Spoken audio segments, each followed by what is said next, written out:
Welcome to BigGunner81 Live. I'd like to thank our sponsors, BAT Arms and Eggleston Munitions. BAT Arms is a federal licensed firearms dealer located in Plano, Illinois, with hours by appointment. They offer a large assortment of firearms and accessories, including many unique items to fit your shooting needs. To find out more about BAT Arms, visit the website at batarms.com. And if you're a reloader, I suggest taking a look at what Eggleston Munitions has to offer. Eggleston Munitions is a manufacturer of polymer-coated projectiles which offer the benefits of jacketed projectiles at a price point much more affordable. And the best part, they were made right here in the U.S., located in Colorado Springs, Colorado. And you can check them out at egglestonmunitions.com. And I'll put the links in the description below the video shortly. So, welcome everyone. Tonight we've got Tennille from 3 Gun Nation. You are the general manager for 3 Gun Nation, is that right? That's correct. Cool. And we also somewhere have Ryan Wiggins with us, 3 Gun shooter. How's it going? And of course we have our sponsor Barry from BAT Arms with us as well. Good evening, folks.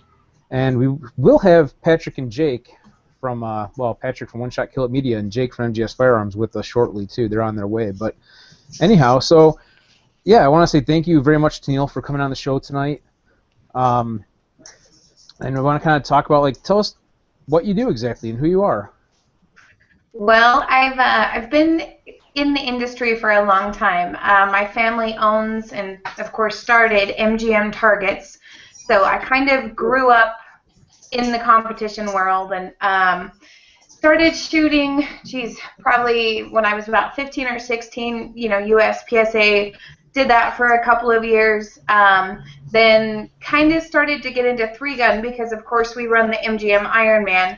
So I did 1 3 Gun a year for about 10 years and never practiced. Needless to say, it took a long time for me to actually improve. But the last few years I've really been fortunate enough to have a position now with 3 Gun Nation where I can completely submerge myself back in the industry and, just shooting a lot more and actually seeing that improvement. That's pretty cool. I didn't know that you were affiliated with the MGM Targets. Yeah, Mike is my dad, and Travis, if you know him, that's my brother. No, I'm sorry I don't, because I'm still new at all this stuff. So like I was saying earlier, a lot of us are new to it, and we're still trying to learn the ins and outs of 3 Gun and the who's who and stuff and everything like that. I know Patrick and Jake, they were out a couple weeks, was it 2 weekends ago? Yeah, it was about, it wasn't last weekend. Yeah, it was 2 weekends ago, I think. The 13th. Got their first match. Yeah. So, it's all relative. Right. It's a blur. So Tennille, tell us, we're also Hi, everybody, too, by the way. Nice to meet you. I'm Patrick, and Jake will be coming here soon. So. Apologize. I figured Jake was on his way, and I figured we'll do the whole introduction thing at some point here. Sorry, but yeah, that's all right. Anyway, so one of the things we want to talk about tonight was the Brownells Lady 3 Gun match that's coming up as well. So tell us about how that got started and kind of the history of it and the ins and outs of it. Well, I can tell you what I know. I had the pleasure of working with Lisa Marie at 3 Gun Nation for a while, and then she went on to do some other things and had the concept to put on an all-ladies 3 Gun match. And naturally, being the first time of anything, there were a lot of naysayers and it's not going to fill and, the typical stuff. And she actually made it happen last year, and it did sell out. I think there were 180 shooters. Wow, that's phenomenal. Yeah, it was pretty incredible. I was really proud of the job that she did. That was held in Atlanta, or just south of Atlanta, and it was awesome. It was just an incredible feel. Skill levels ranging from first time ever 3 gunners clear up to our pros. Lena and Kay Nicolette and a lot of names that you would recognize. Yes, I do recognize those. Pardon?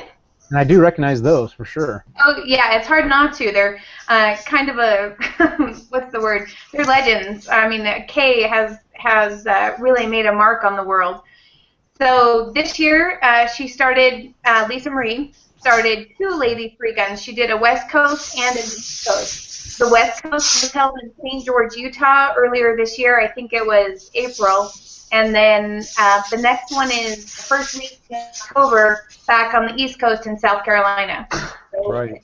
pretty cool deal. Yeah, and they can check that out too at the lady3gun.com, right? That's the website I was looking at. Yes, and as far as I'm aware, there are still a few slots open. It is, like I said, absolutely a great event. If people have safe firearms handling skills, we can pretty much beg, borrow, and steal the rest of the gear that they need. And I have personally taken people and done the sink or swim. You know, you'll be fine. I'll coach you through it. It's good, and Right. they've had a great time. I can vouch for that. I mean, from my experience of just starting out, you know, in the past couple of years here, that you jump into it, and once you jump in, it is just it goes really well. I mean, the people are so supportive in this community. It's amazing. That is for sure. So, what kinds of things do you think would help support getting more women involved in shooting sports? Oh, I think the availability of more is probably the first step, and we're seeing more and more of that occur. With, you know, A Girl and a Gun has got a good competition program going where they're bringing in new female shooters and starting to expand on that, and then more matches like the lady 3-gun. It sounds, I can't explain exactly how this works, but anytime you have a female group or a female or two females, and then you introduce the male dynamic, it throws everything off. Really? And I don't necessarily mean in a bad way, but particularly for new shooters or new shooters new to competition, it adds a different element that you didn't find at the Lady 3-Gun. So all lady events, not to discount you guys, Right. they are a really, really good way to start. Right. I can understand that. I guess to say, like, I'm not a woman, so I can't speak from a woman's perspective, but I would assume or tend to think that if you're a woman, that you would feel more comfortable starting out with more other women, you know, before jumping in with the guys. Does that sound right? I mean, what's your take on that? I mean, I might be totally off on that. I think for the most part, and I'm kind of making broad generalizations, because there are a few females that have strong enough personalities, and they're just like, okay, game on, you know, and they can rock it. They'll go out to a range by themselves with all the guys, and they just make themselves fit. But I do think that there's a very high percentage of females who do react just that way. Where they're a little bit more tentative, they are less likely to maybe ask the questions that they think are stupid questions, when really they're just questions that they need an answer to, that maybe they'll ask me, but they wouldn't ask one of you strictly because I'm a girl. So it definitely, it's a benefit to have those female only, at least for the first match or an introduction day. I mean, I'm not talking about just a ton of female-only events, but, you know, I'll take a couple of girls to the range, kind of get them warmed up, and then they can go home and shoot with their friends. I don't recommend coaching your wife or your girlfriend, if you guys have ever tried that. Yeah, been there, done that, learned from it. Yeah, I don't think that's a good idea. Just throwing that out there. No, I can agree 100%. You would think it would be good and that they'd want you to teach them, but it doesn't work that way, and I've learned that. So. No, it doesn't work. And I'm fine with someone else teaching a significant other, like a girlfriend or wife, at this point, you know, because of my experience. Mhm. Yeah, and again, speaking only for myself, I am much more likely to take advice from the other group of guys that I shoot with than I am from my husband, even if it's the exact same thing, which it doesn't make him all that happy, but it's different. That's so awesome that she just said exactly what I was talking about at work. Yeah. What was that, Ryan? No, I was just talking about how when I take my wife out, we're trying to do like some AR drills or something, or pistols. She's just ready for me to be done talking. Right. But if my buddy TJ takes her out, she's like glued. She's like, okay, let's do that. Yeah, it's true. I'll admit it freely, and my husband knows that, and he just is like, oh, geez, you know. But it's kind of how we work, I think. Makes sense. Yep. It's a whole men are from Mars thing, right? Yeah, well, it's the spouse dynamic or sometimes the family dynamic. It's no good. Right. I agree totally with that. So, do any of you guys have any questions for her? You guys all being quiet. I don't know. I guess I kind of missed a little bit of the beginning here. I caught like just the tail end of how you ended up getting involved with everything, and sorry for being late. No problem. No problem. Yeah, but I guess outside of 3-gun, what's your other favorite thing to do in terms of like shooting, like something that maybe you can just like relax with as opposed to being competition type feel? Oh no, that is how I relax. I'm like the most Nice. competitive person in the world. So if you want to argue about flowers, I'm good with that. Like, let's make it a competition. I used to work in a flower shop. Okay, well, you probably win, but I'll still compete. Nice. Yeah, I don't really do anything outside of work and shoot and spend time with my family. I work for 3-Gun Nation full time. Okay. So when I'm not handling the admin side of things, I'm on the range setting matches, or hopefully shooting them. That's pretty much what my world revolves around. I gotta say, I kind of envy that in a sense because you get to do what you enjoy. I mean, at least it seems like you enjoy it a lot. Oh yeah, you should all be jealous. I mean, it's I'm being honest, right? No, it's a great job. It's an amazing amount of work. Trying to coordinate the pro series and the regional series, and then trying to find time in there personally to shoot. And when we're working the regionals, man, it's like it's not uncommon to put in 10, 15-hour days out on the range in the weather, and but it is awesome. I work with an incredible group of people, and as you're out more, I'm sure you'll meet them. I am blessed, and I tell everybody that all the time. Y'all should be jealous of me. It is pretty awesome to do something that you love. Very cool. Definitely.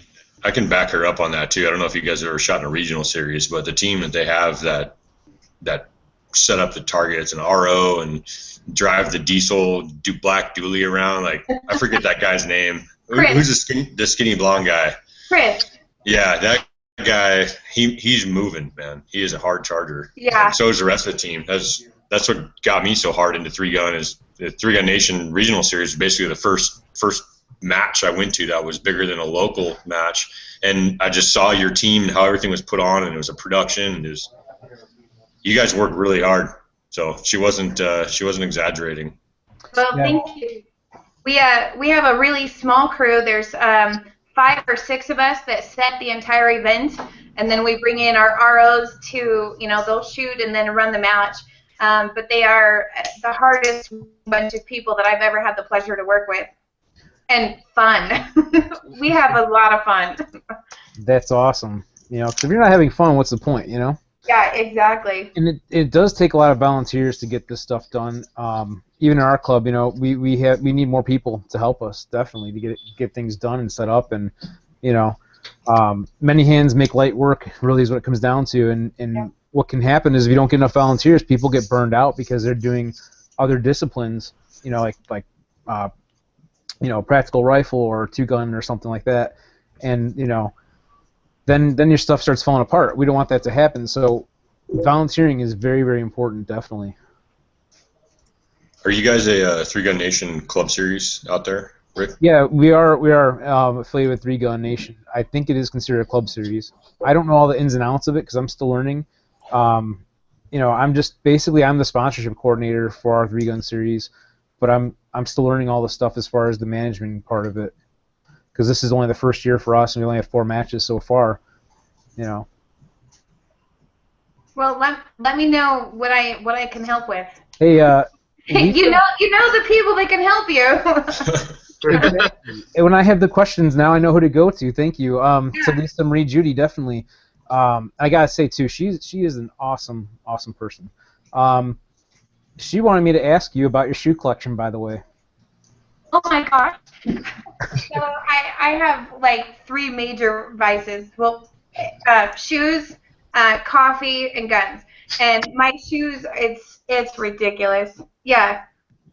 Like Yeah, you guys are looking behind you. You kind of got the same thing going on, except for mine are like mostly ridiculous heels that you wear like maybe once or twice a year, but they're fun and I love them. Nice. Yeah. Very cool. Yeah, stay on my Facebook page long enough and they'll pop up. Oh, here's the latest 10 pairs of shoes I bought, or the latest. It's ridiculous. Yeah. So, what do you suggest as far as equipment and stuff for women that are coming out to shoot? Like the first time. The first time. Yeah. My recommendation is whatever you can borrow. Okay. I mean, honestly, and I think a lot of people are under the impression that, oh, I need to go get this brand new rifle, and I need to get a brand new shotgun, and I need to buy a new pistol, and I need to dump all this in. When in reality, they don't even know what they want. So they're going to go into, you know, Cabela's to buy a shotgun, and they're clueless, and they end up with a gun that's too big or too heavy or recoils too hard. They have no information. So my advice is always, like shoes, try on your guns, you know, because there's a different pair for every purpose. And so first equipment, borrow everything. Even if you're swapping gear in between stages with, you can, you know, then you can really find what fits. I mean, I did the same thing. I needed a new shotgun last fall, and you know, I borrowed about 9 different shotguns till I found the one, and awesome. Now that's what I run with. See, where I'm a guy and I just like look at it and I'm like, yeah, I like that one. I'm gonna go shoot it, you know. And sometimes it works out and sometimes it doesn't. Well, yeah, but when you start dumping money into it, even if it's not a lot, you know, if it's an off the rack, as inexpensive as you can buy, you know, rifle at Walmart. Right. It's still that much money. Maybe if you tried 5 guns and put another $300 to it, you could have got exactly the one you wanted. So. That's what I always say. Borrow the gear, whether it's shell caddies, shotguns, rifles, pistols, everything. I mean, this sport and this industry is so incredible, like you mentioned, and generous. I mean, they'll give you anything. You know, if you go up to somebody, hey, what is that? Do you mind if I borrow it? They're never going to tell you no. Well, If they tell you no, they should find a different sport because we don't want them anyway. That's my shell caddy. I mean, I witnessed that firsthand where, like, Barry, for example, when he was having shotgun issues, you know, someone's there to lend you one, you know. That happens all the time, and that's one of the coolest things about this hobby and sport. That just the people. I have not seen, you know, I guess the way to put it is the sportsmanship is unparalleled to anything else that I've seen before, really. You know, people are just there to help you, you know, and if you screw up, nobody's going to be laughing at you. They want to help make you better. Well, your friends will laugh. Yeah, I mean, yeah, it's all fun and everything, but yeah, they'll laugh a little bit, but truthfully, they all want to help you out, you know, which is a cool part. Yeah, absolutely. I definitely am enjoying it a lot, just from my little bit of experience that I've had so far. And I know you mentioned about swapping gear, too. The other thing is, like, Patrick and Jake, you know, when they were out here with us, actually, me, Barry, and Patrick and Jake were all in the same squad with this last 3-gun event we had. And they actually had, what was it called, the Strike 1? Yeah, Arsenal Strike 1. Yeah, and they were switching it between both of them. You know, they were sharing their pistol. Yeah, and the rifle, too. Yeah, and the rifle, too. Right. So luckily you guys are on the same squad, so it worked out that way. You know, yeah. Plan to bring your, you know, one set of gear, basically. But it happens that way sometimes. I want to shoot that thing. Yeah, it's sweet. You do want to shoot it. Well, I told you this too, Ryan. I said if you want to come out here to shoot with us, you know, I'll help you out with whatever we can. I'm sure if you got to ship your gear, I'm sure Barry could help you out, you know, with something with that, you know. Cool, appreciate it. So you can come out here with us, and then you can actually shoot that Strike 1. You know, November 8th, we have our last 3-gun match of the season at Aurora Sportsman's Club in Waterman, Illinois. You can check that out. I think it's aurorasc.com, I believe, or .org. I forgot now. You guys had a heavy division. Do you have like a heavy optics, or is it just? We have 2 heavy divisions. There's a heavy sport and a heavy optic.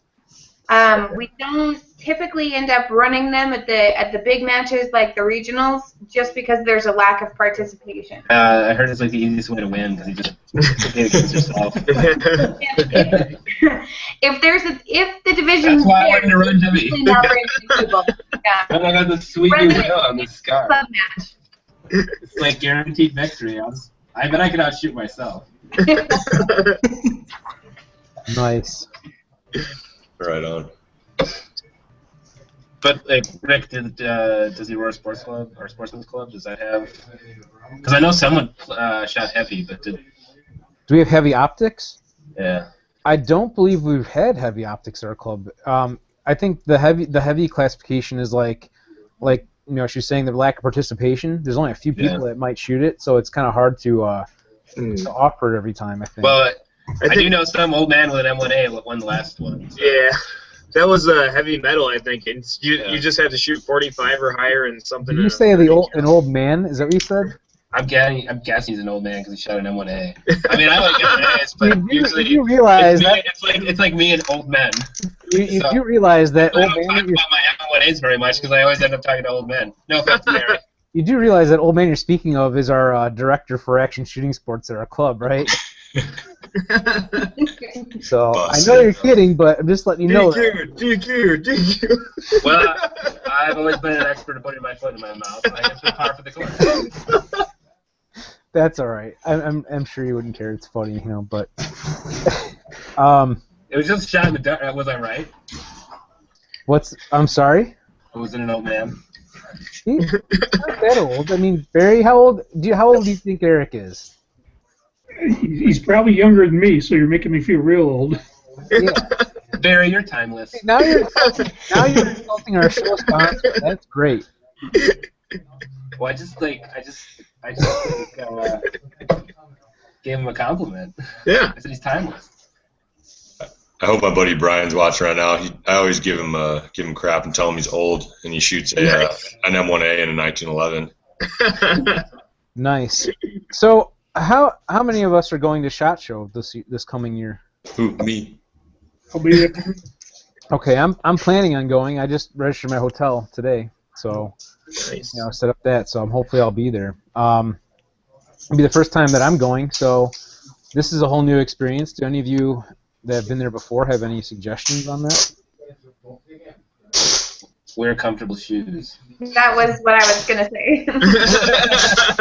I figured that. Hey, I've been walking a lot lately. Bring a big backpack for all the free crap you're gonna want to take. Right? A suitcase to take it home.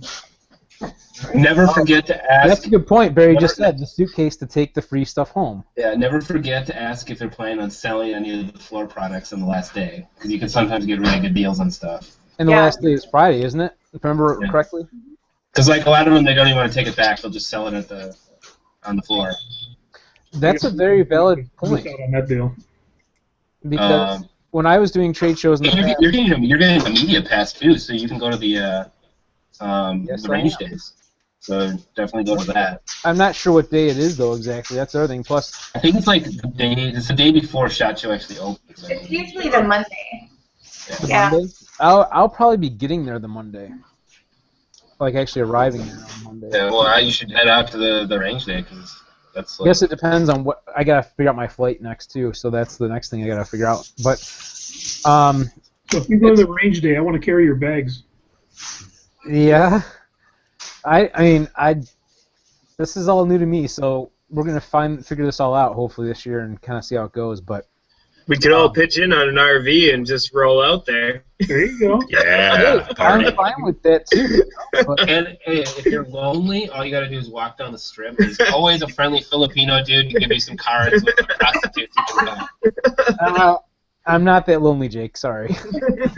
I'm fine. But yeah, I think it'll be a good time. I'm really looking forward to it. Like I said, I just got my registration through today and got the hotel booked. And like I said, flight's the next thing I got to do. And it's you think it's that far off in January, but you got to plan all that stuff out now in advance from what it looks like.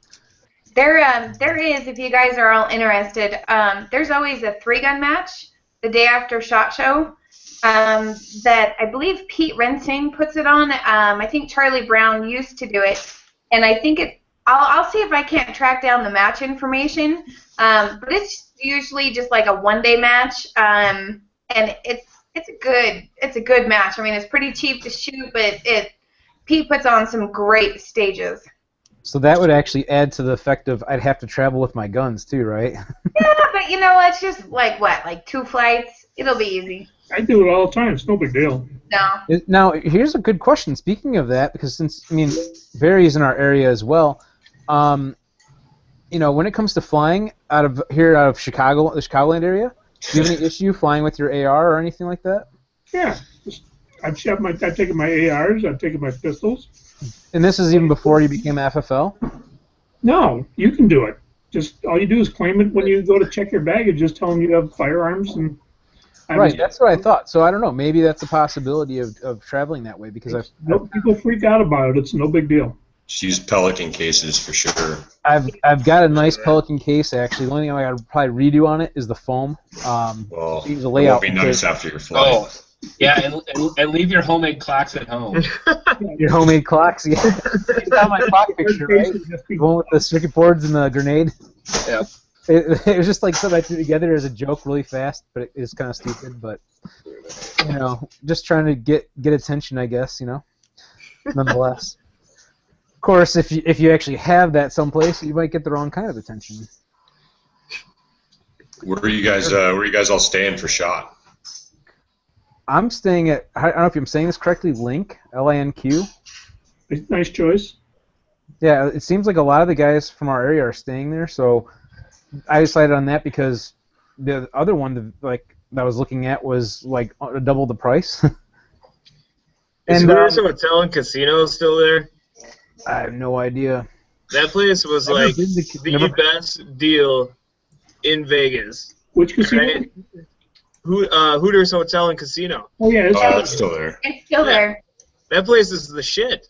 It's like cheapest beers, and like it was probably the most affordable out of anything that I saw. And I mean, like if you don't mind walking a little bit, it's easy to just get to the strip from there. So.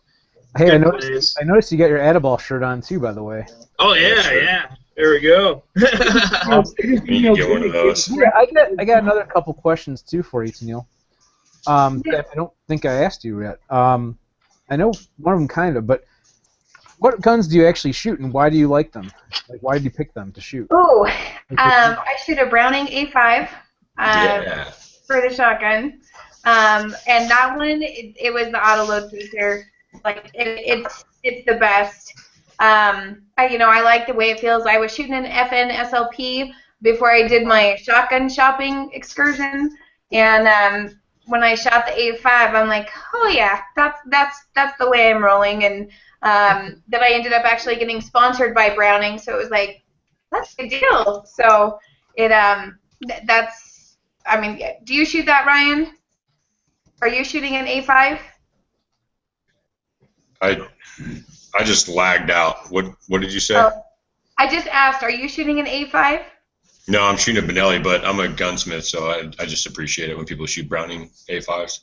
Yeah, I love it. Haven't had any issues. That thing will eat like the dirtiest, crappiest, cheapest ammo all day. So I like that. And then I shoot a Rise Armament rifle and the Para 1911 Pro Competition, like the PA-18 that they came out with. I think it was spring of last year. Is that double stack? Yep. Double stack 45? It's a 9. Oh, 9, sweet. Right on. Yeah, it's great. I actually started with a P14, which was a double stack 45, when I was about 15, and kind of moved away from that and shot a Glock for a while, and then switched back to the 1911 just this last spring. So I'm loving it. It feels like I've kind of gone home again back to that 1911. You know what's really funny? Every time someone says FN SLP, like whenever I have customers order it or like you just mentioned it, I always think it's like a texting, like it's short for like an acronym. Like yo G, you got an FN SLP that hoe. That's what I was running in our match. Were you effing SLP-ing people? Yep. I was. Yep. Oh, that's awesome. The other thing I was going to ask too, I think we may have asked this, but I'm not sure now. Besides the 3-gun, what other disciplines do you prefer to shoot? Well, 3-gun's kind of my drug of choice now.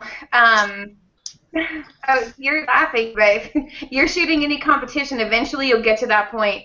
I started with USPSA, so I still pick up pistol-only matches when I have the opportunity, and steel challenge if I'm really desperate, or if I'm taking if I'm taking new shooters, or like my son has just started competition, and so I'll take him to those kind of events. But it's pretty much kind of 3-gun for me. Okay. Yeah. What about 4 guns? I would be good with that too, especially if I can find some place to carry it, So what do you consider the 4th gun then out of the shotgun, pistol, and rifle exactly? I would say probably either a second handgun. Like you could dual wield. Okay. Do a dual wield or do like a single Dude, some kids sort was out of of So like the camera just went to Barry getting up. I feel like I said something. Like he just like stormed out of here. Yeah, he just took off. I guess just lost him. But anyway, so We could like get a rocket launcher. I mean, I was gonna say one of the young kids at the one of our matches recently actually brought that up. He says you should do a 4-gun, and we're like, what would the 4th gun be? He goes, a staple, or no, he goes, a nail gun. He goes, a nail gun. That's what we're gonna do. Nice. So I was thinking about that today. hey, if it's on Aurora Sportsman Club, you could always get you could get a nail gun, and then you could also get your work hours in while you're shooting. There you go. That's the 4th gun. Cock gun. One other thing I want to ask you too is, what is your favorite outlaw 3-gun match? Oh, well, I'm obligated to say the MGM Ironman because it's like our family match, right? Uh-oh. It's lagging. Yeah, I'm stuck too. I still see you though, Ryan. She's stuck on mine though. Yeah, mine too. Must be on her end. Uh-oh. She left.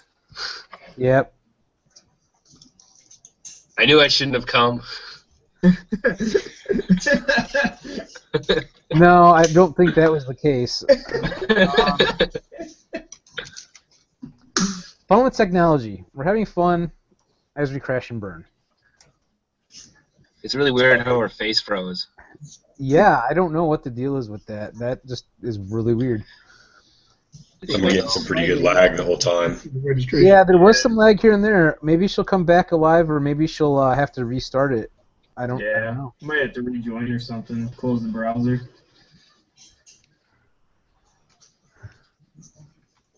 So, what should we talk about in the meantime? Yes, give us a topic there. Me? Oh boy. Well, I just finished my shot shoot Put me on the registry. spot Thank you now. for the reminder. There you go. I'm sorry, Did you Barry. find $5? Oh, there she's gone. What's that? Yeah. Did you find $5? There you go. Did I find $5? Never mind. That's like when you say to someone who had a story, like you're like, when it wasn't extremely interesting, you're like, did you find $5? You know, and that's what I would tell somebody as I was on the way to buy a speedboat. Never mind. I think she's trying to get back on with us here. Yeah, she tried to rejoin again here, so. Well, if you're on your way to buy a motorboat, it's a good thing you found $5. Exactly. Now we're way off topic here, but I know. This always happens when I come on the show. oh, now here she is. There we go. She's back. I don't know what happened. It was like it froze. So we were talking when before your face got stuck on the screen in a weird, awkward pose. I know, right? We were talking about, I think, your favorite outlaw. Wait, match. is your last name? Is what? Your last name's Tennille? No, that's my first name. Oh, okay. I know. I would make a joke, but I'm sure you've heard it. The Captain and Tennille joke? Yeah. Yes. Yeah, that's a whole nother story. That's so for a different YouTube channel. Yeah, the MGM Ironman is an awesome match. Just really long stages, really high round counts. I mean, it can be quite grueling. But because I work that one, it's not my favorite. The Hard as Hell match, actually, in St. George, Utah. I don't know if you've ever heard of that, but it is amazing. It's ridiculous, and I really like down and dirty, exhausting, brutal stages where you're like, is everything still intact? When you're done. And the Hard as Hell match down at the Southern Utah Shooting Sports in St. George, Utah. It is that match without question. Wow. Sweet. Yeah. What do you think is, barring the states that obviously don't even allow you to own the firearms that you can shoot 3-gun with, what do you think is like the worst state for 3-gun? That's a great question. Thank you. Well, New York. There's quite a few. I mean, New York. Anywhere that's going to tell me you can't have of the free states, what do you think is the best and the worst state for 3-gun, or to find, so far as finding matches? There's also a lot of good ones, but being kind of in Northwest, I'm from Idaho originally, and now living in Utah, we don't really have any rules, and I support that. So, it's pretty easy to go. I don't have a lot to add to that because we do whatever. I mean, carry laws are easy. Shooting like competition. There's a lot of areas you can go just out in the desert to shoot without having anybody come unhinged. So. Yeah, that's something I'd wondered about too, like where they have like magazine restrictions and stuff. What they do there. They reload a lot more. Well, if you look at California, I mean, you can find a couple thousand videos on YouTube right now at a specific location with people using 30-round magazines and 20-round magazines in their pistols. And it's crazy. It's Taryn Butler's out of California. I wasn't going to say it, but yeah, that's what I'm talking about. You look at all the videos, they're running 30-round magazines and 20-round pistol magazines. But I talked to someone from California, and they said basically if you're at a competition, and a lot of time there's law enforcement officers at the matches, that they just kind of don't care. Use it for the match, and that's it. Mm-hmm. So right. It's not as strict as I think we might think it is. Mm-hmm. Right, the enforcement part of it. I think a lot of the political talking heads really make it a bigger deal than any local law enforcement really does at all. You know what I mean? You have to be somebody that's so textbook that you just have to write somebody a ticket to really care about that stuff. It probably comes down to the whole fact that basically they want people to be shied away from it, so the media is gonna kind of make it out to be bigger than what it is, and the fact of the matter is that the laws that are there actually do exist, so you could get in trouble for something, that kind of stuff. So, speaking of restrictions, though, here's a question, too. What is the earliest age you can actually start shooting 3-gun? There isn't a legal age. And kids are so different. And, Ryan, you're in Florida, right? No, I'm in Arizona. Arizona, okay. We don't have any restrictions. I mean, our ranges here, we don't have any restrictions. It is really all about, it's really up to the parent to decide, when their kid's ready to shoot. My nephew, who is now 16 and an incredible shooter, his name is Wyatt Gibson. He started shooting his first USPSA matches when he was 7. Which that worked for him. That fit his mature. He was very, very mature for that age. I didn't start my son at the range, even on like steel matches, till he was 9. Which I know that sounds so old to me. But it really.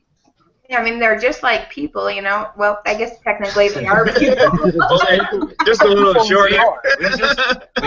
We had it confirmed by a woman. Children are just like people.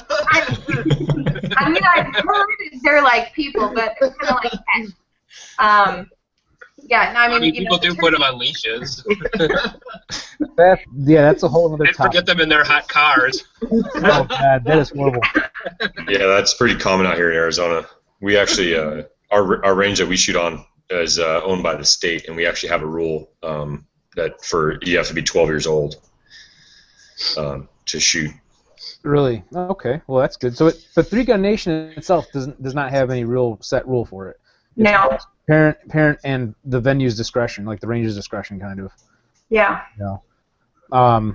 So there's no other like qualifications, you know, or anything like that, like anything that's required to be demonstrated in a sense for someone who's younger. Trust. Yeah. No. I'm sorry. I didn't hear what Ryan has said. Well, I said trust. Oh, trust. Okay, yeah, I agree. Right. We have 2 12-year-olds that shoot in our club series. It's great to watch. They absorb things. They absorb knowledge so much better. Have any of you witnessed anyone who has come out to the range that made you feel uncomfortable as far as how they were handling their weapons, or not weapons, but firearms? Yeah. Yeah. I've never seen anyone come out at the range. This doesn't seem like the place to do it. I'm not talking about coming out of the closet. Sorry. I'm talking about, you know, visiting the range, shooting and stuff. But I mean, like, particularly in competition. Like, how is that handled? How have you seen it handled? I mean, when someone seems to be incompetent, in a sense. But I can add to that. I mean, I can answer that. I've recently been doing a new shooter coordinator thing at our local match on Thursday nights. So I take the people out that it's their first time shooting in a competition environment, and you got to be on them. You got to be 100% focused on their gun, because they like to try to break 180 a lot and reload their pistol up here, and they're like pointing over their shoulder. And you just got to be on them, and you got to teach them. You don't necessarily need to DQ them like right there, but just, hey, you know, keep it in front of you, and just you got to be on them, and they get the picture, because it's a serious environment and there's a lot of pressure going on. Safety is very important. I know we've had an instance where at a 2-gun tactical where somebody pointed a loaded rifle at one of the ROs. You know, that was a big problem. But you know, as you can imagine, Sounds like a lot of Chris Costas. it was someone that was new that wanted to come out and do 2-gun tactical as an intro, and you got to get it in your workspace. And that's something else I noticed. Speaking of that particular motion, now I've seen people reloading their rifles with them pointed up towards the air in their workspace, so to speak. And I've always heard you're supposed to have it pointed at the berm. You know, not supposed to do that. What's your take on that? What has been your experience as far as people doing reloads with their AR while going through a competition, like while they're actually going through a stage? I mean, I think it's a bad idea. I mean, if you accidentally send a round out the berm, especially on a remedial action, and that's with any gun, you're done. You're going home, and so it's better to be safe than sorry and keep it at the berm. I mean, when you agree, Ryan? I was laughing because his cat. I heard your cat again in the background there. Sorry. She's very vocal. So she was asking if you agree with that about the keeping it, you know, firm.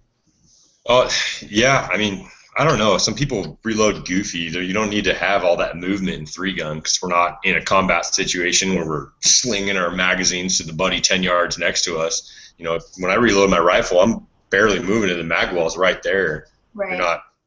I don't know. It's a little different. The one thing is you have your 180. But you also have 180 vertical, and that didn't dawn on me until recently when I was talked to about it, because I almost broke 180 vertical. But if you're up, even when you're holding your rifle or shotgun waiting for something, if you go back behind you, you know, that's 180. Gotcha. Because yeah, like I said, I've seen people do that where they hold it upside, their rifle up kind of like on an angle, and slam the mag in like that, where it's actually still pointed over the berm when they're doing it. Now it's unloaded until they put that mag in, or we have to assume it's unloaded. It could still round it, I suppose. But I've questioned that, and I've had answers of like, well, some people train that way and practice that way, so it's kind of like an accepted way to do it, but not everybody should do it that way. And I'm like, well, what's the correct answer, really? I kind of think that it's not. In a competition setting, it's not right to do that. I'm not super experienced, but I've never been to a match or anywhere where keeping your firearm pointed at the berm was a necessity. If you come to one of our pistol matches, I mean, you see all these open shooters, especially. They like to be right up and close to their pistol when they seat their magazine, and they're pointing straight up into the air, which could go over a mountain into a neighborhood. Absolutely. So that's a tough one. I mean, we're out in a country area, but there's houses in the distance for sure, and that can create a problem. Definitely. Only takes one. Yeah, exactly. So speaking of, there's a lot of new shooters and stuff, and 3-Gun Nation itself is really relatively new. When did it? How long ago did it actually start, and how did it start? It started on a cocktail napkin. As Really? Really. Some of the best ideas are drawn. All great things, right? Pete Brown and Chad Adams, the president, or the president and vice president, respectively, both worked at I believe the NRA at the time, and doing different publications. And Pete was in production side of things, and they were filming lots and lots of long range matches and that kind of thing. And they ended up at a 3-gun match. And it was like, okay, now we have something fun to watch, and as they put it, they'll say it's the X Games of the shooting sports, which it really is, lots of movement and really dynamic, and especially now we're seeing more and more options in stages, so it's almost like it's, you can shoot the same stage 15 different ways. Every shooter's going to have a different approach to it to maximize their skill level. And to minimize their weaknesses. So Pete and Chad saw it. They said, "Oh yeah, let's make a TV show about that." And so they did. And in 2009, they went around and filmed a bunch of the different outlaw matches. And then they did that for a couple of years. And then over time, actually just in the last 3 years, we started the club series. And then last year was the first year for the regional series. So it is new, and it's just kind of morphed depending on what we have felt collectively is needed in the industry, to get more attention to the game, as well as for making kind of an even platform for the shooters, because really up until 3-Gun Nation, there hasn't been a standard set of rules. USPSA does multi-gun, but it really never got the kind of draw that USPSA, just pistol did. So we're trying to kind of make things so that they're the same. So if you guys come over here, you're going to encounter the same set of rules and know what is okay and what's not okay. Where, I mean, in particular, if you go to the outlaw matches, you're going to have 8 different rule sets. You may have 8 different scoring sets. So it's just been really inconsistent, and I'm not saying that those outlaw matches are bad in any way, shape, or form. I mean, my family runs one, and I love them, but it is hard to know what's the game, what are the rules at this event. As a beginner, it's even hard to learn all that stuff. That adds to it. Yeah, it's like what's okay here may not be okay here, but it's okay over there, but not there. It's so the 3-Gun Nation is trying to do just that, to make things consistent.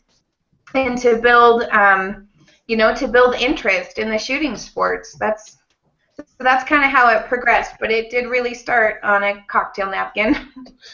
Dude, so it's doing a much better job than Cowboy Action. Oh, definitely. Technically that's 3 guns, but it's like how to use 3 guns and look like a dork. Well, you don't want to say that. You don't want to. I will say that. Because I've had a lot of I get it. It's probably fun, but it's like 3-gun with dress up. Yeah, but and everyone needs a name like Preacher McDorkface or something like that. Yeah, I've heard some of the names. I did watch it. It's kind of cool in its own way. But I will say this though, you don't want to put anybody down as far as their shooting discipline goes, because we're not here to do. No, I think they're really good shooters. I just think it's funny. Yeah, I guess it's still more entertaining. I guess it's not quite on the same sexy level as 3-gun. It's basically okay. 3 guns the Apple Store, and Cowboy Action's the library. I'll give you that. So how did 3-Gun though? I mean, that's 3-Gun Nation, but how did also the 3-Gun actually start before that? Three Gun started about 20, well, even before this, back about 20 years ago, there were matches called Soldier of Fortune. And you guys may have heard about it, but they were, I mean, I can't even tell you too much about it because I never played that game. My dad did. But I guess they were just really hard, brutal three-gun matches. And for a long time, that was the only option. And then we started to see the inception of like Superstition, Mystery Mountain, and the Iron Man, and the Rocky Mountain three-gun. And then for about, I would say about 10 years, those were your options. There were like 4 three guns, and this was really before clubs had started running three guns regular.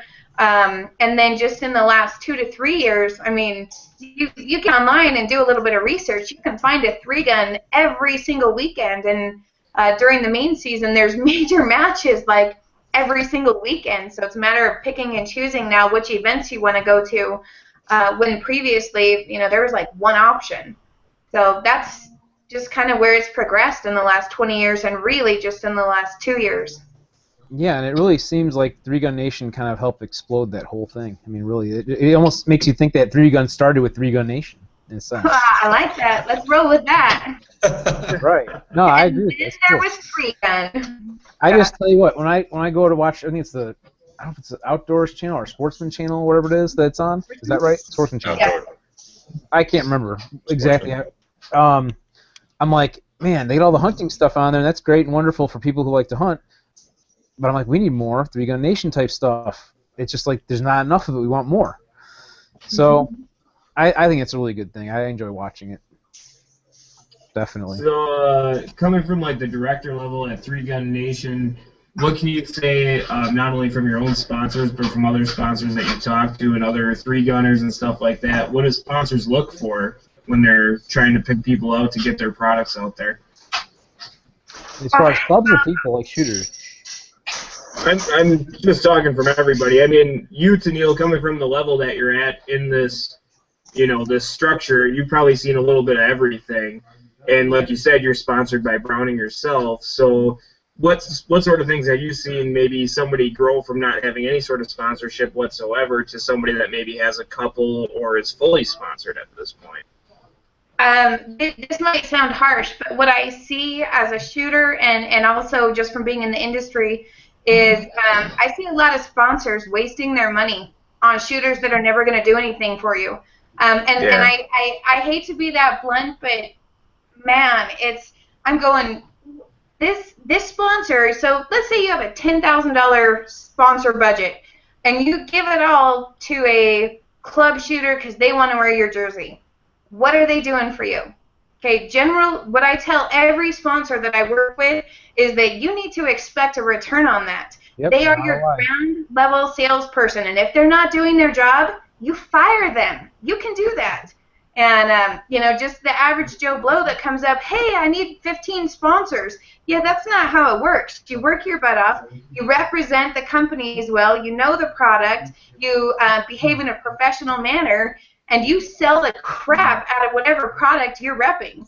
And so, oh man, just like in the last 2 years, I mean, I'm sure you see this at the matches. You're like, how did they get this sponsor? They're doing nothing. You know, I mean, I would just really encourage anybody who is considering sponsoring shooters, vet the shooters. Talk to people, find out what kind of reputation they have. Do they share? Do they bring in new people? Are they going to be an extension of your company? I mean, that's what you are paying them to do, whether it's with product or match fees or whatever.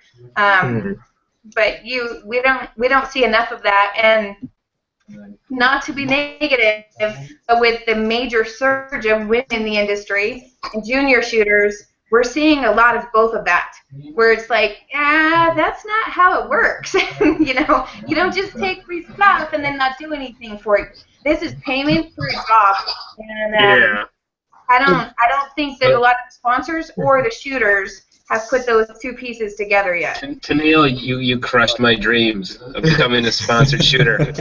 When you said when she said professional manner, that's when I knew it was done for me. Very true. Yes. Well, we're the same shirt every tonight. at least on the bright side there, Jake, you can at least sponsor yourself. That's true. Yes, a firearm sponsorship right there. So, but that is very true. It's very valid points about the sponsorship. I mean, even from a YouTube standpoint, when you have sponsors like I have Barry, hopefully I'm not screwing up too bad for him tonight. You know, it comes down to you're helping them sell their product, and that's why they help support you. It's a mutual partnership, and you know, and the key thing for, like, I think the shooters too, it should be pretty important to not just take the first sponsorships you get. Maybe just pick and choose. Pick the ones that you actually believe in their products. That's only going to make you a better salesperson for them anyhow. Yeah, I think that plays a big role no matter what. In sales, you always have to believe in what you're actually using. You know what I mean? Like, it's just being in sales and everything like that for such a long time in my life. I've been asked to, you know, spread the word on some products. You know, like if it's like a TV network or internet connection, it's like it works like shit. You know, it's like, oh yeah, it's really great. I guess, you know, you just can't get behind it. On the topic of sales too, when it comes to selling the matches, here's another question for you. On some of those major outlaw matches, they seem to fill up really fast, like within 5-10 minutes. So why is it that the Three Gun Nation regionals don't fill up as quickly? Two reasons. One, we're still new, and a lot of these other outlaw matches, you know, the Ironman, for example, last year our scope tack match was fill in less than 2 minutes. It's, you know, we've also, this year will be the 18th or 19th year of the match. So, I mean, there's a long-standing history where when people say, okay, these are the matches I want to shoot at some point, they're bucket list matches. So I think there's some of it to that, and where the regionals are still new, and they're limited. You know, we just don't have quite the exposure. I mean, Ryan, where did you shoot? What regional did you shoot? I shot, my first was in Texas, and then I shot Alabama, and then I'll see it in Tulsa. So I think a lot of it is just going to depend on, you know, people come to an event, they don't necessarily know what to expect, and I think we're going to continue to see, you know, the registrations fill faster and faster next year. I mean, not to toot our own horn, but I feel like we put on a pretty good product. Yes. Oh yeah. Broad spectrum, they're clean, you know, they don't look like they were thrown together in a day and a half, because they weren't, you know. Very cool. I know, like from our club's experience, I mean, our first match that we offered, we sold out pretty quickly. I think within like within the first 2 weeks or whatever it was of posting it up. It wasn't minutes, of course, but like this year we have had some open slots, partially because our first match was on Mother's Day and the weather was horrible. But we had like 60 slots, and we only had maybe like 6 people missing out of it. You know, so like 10% or whatever, I guess it would be, you know, close to 10%. Right. But the last couple ones have actually been full, so that's been good. We're doing pretty decent with that, and again, it's the first year, so it's a matter of also getting people to be aware that we actually exist and we're here. How many shooters is full? 60. We're not a huge event, believe it or not. I mean, you know, in relatively comparing to like some of the other ones I've heard of where they got like over 100, you know, shooters there. We're a single-day event, and we also are looking to grow a little more in the future in the sense of we have a really nice size range. I think our firing line is, what, a quarter mile? Is that right, Barry? Yes. Yeah, it's a quarter mile long. We've got, I don't remember how many bays we have. Do you? Oh, gosh, there's a ton. I want to say something like that. I didn't hear you. Did you say 8? It's 8 or 10. I don't remember the exact number. Well, so we have a lot of space, but the problem is too that, you know, like a lot of clubs, we have to actually be able to leave open ranges for our membership, you know, as well. There's only one day a year that we actually have all the ranges closed off, but we're going to be developing the back side of like the back corner of our ranges, which I'm not sure how many acres that is and the size of it to really explain it real well, but once we open that up, that'll allow us to add some more stages to it and be able to run a much larger group. But of course, we're still growing too, so it's not necessarily needed yet. So that's my long-winded response on that. Well, I don't know. We had our first Three Gun Nation Club Series match last month in Arizona, and we had 49 shooters. I was pretty stoked with that. And out of those shooters, we had about half of those were brand new 3-Gun Nation members that joined blind. So I'm expecting it to grow pretty good. We're going to set a 75 shooter limit. Cool. Isn't that kind of a hazard? What? You have a bunch of blind shooters. I mean, half of them might not make it home. Dude. No, I mean, like, they were going in not knowing what 3-Gun Nation was like. Actually, believe it or not, when I used to work at a range, we had a guy who came every week who was blind, and he shot.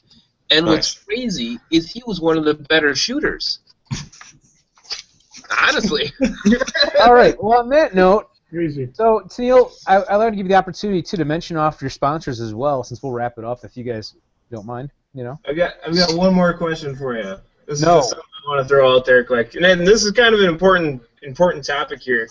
What do you think 3-Gun is doing to help normalize gun ownership again in the spectrum of like making it an everyday thing? You know, back in the day there used to be like shooting teams at high schools and stuff like that, and obviously that's all been swept away over years and years of people being afraid of inanimate objects. So what do you think? What do you think there, just in general? I mean, any comment on that?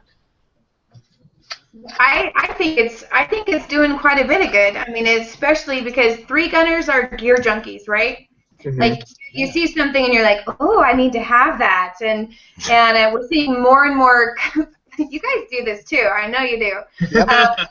More and more customization of guns, and I think I hope that it's starting to take the scary out of the black guns kind of a thing, and just making it more and more commonplace. And honestly, as you do get more women into it, we're seeing more and more real customizations. You know, purple guns and rainbow guns, and which I think is fun. You know, it's like shoes. I'm sure you've seen the teal one. I have my one picture on my Facebook there, the Girl's Guide to Guns, the Tiffany Blue Devil Dog Arms rifle. Right. No, I haven't seen that one. Oh, okay. Well, you have to check it on my Facebook page. You know, I think one of the biggest things that 3-Gun's actually doing for the shooting sports is that it's legitimizing the ownership of modern sporting rifles and semi-automatic shotguns and high-capacity firearms. Because when, you know, everyone, when you know, I get that in my shop as well. Well, people walk in and go, well, what do you need that for? Well, now you can say, there's 3-Gun. We actually have a legitimate sport. And as that grows, that acceptance and that understanding that these firearms do have legitimate sporting purposes. Not to say that they should exist simply because of legitimate sporting purposes, but it helps, you know, once again fight back against that push to necessarily ban them. I mean, you look at UFC, and you know, before UFC became something, it was basically seen as blood sport and wasn't legal to actually be done. Right. So the more that we, you know, as 3-Gun grows and you know it becomes bigger and you know it finds itself on more and more networks, it's going to become more popular. People are going to see, you know, well, I want to do that, and it's going to just help continue to grow. Sorry, I don't mean to cut you off. No, you're absolutely right. And we actually, 3-Gun Nation is not just 3-Gun Nation. We're like getting to be 3-Gun World now. Yeah. We're in 9 different countries. And I don't know if you guys know that, but you know, the Philippines, South Africa, we've got the Czech, we've got one, I mean, like all over the place. And the reason being, they can own guns if it's part of a shooting sport, an organization. And so they're picking up 3-Gun Nation because now they've gotten through that magic loophole in the government. So it's not just here, but it's really across the world. So that was something I wondered about. Right. Did Manny Pacquiao just sponsor a 3-Gun, or was that just like a pistol shoot? I don't know. I just saw like a news article like maybe last month about it. He's a competitive shooter. Yeah. Awesome. Manny Pacquiao sponsored a female shooter who was a victim of Floyd Mayweather. So we're gonna go ahead and wrap up the show, guys. Oh man, that felt like very valid questions there. I thank you so much, Tennille, for coming on tonight. And I want to give you the opportunity, too, to mention your sponsors as well. Well, thank you. I appreciate that. Browning, Rise Armament, Voodoo Tactical, and SOA Strong Industries. I have to show you this real quick. Okay. Okay, so this is my Browning. I don't know if you guys can see, like, the Cerakote on that. Can you see? Kind of. Kind of. Oh, well, maybe not. Anyway, back to like the custom gun thing. Matt does all of those for me, whatever I can come up with. So those are my sponsors, and of course I have to give a huge thanks to Three Gun Nation for letting me work for them, and of course all the shooters that play the game, because without them, we don't have a sport, and I don't have a job. So both things. So yeah, thank you so much. And again, I also want to say thank you to Lisa Marie Judy for helping us set this up tonight. I appreciate that very much. And Ryan, as always, a pleasure. I appreciate you being on. You get awesome questions and awesome ideas and stuff, so I appreciate your feedback and everything. And likewise, Patrick and Jake, I enjoy your comedy. Yes, satirical. Yes, our least jerk friends over at MGS Firearms. And Barry, thank you so much for sponsoring the show and for hanging out with us tonight as well. Pleasure's always. And thank you to Eggleston Munitions as well. You can, again, links for our two sponsors will be below the video in the description. And again, until next time, guys, go out and have some fun shooting. Thank you.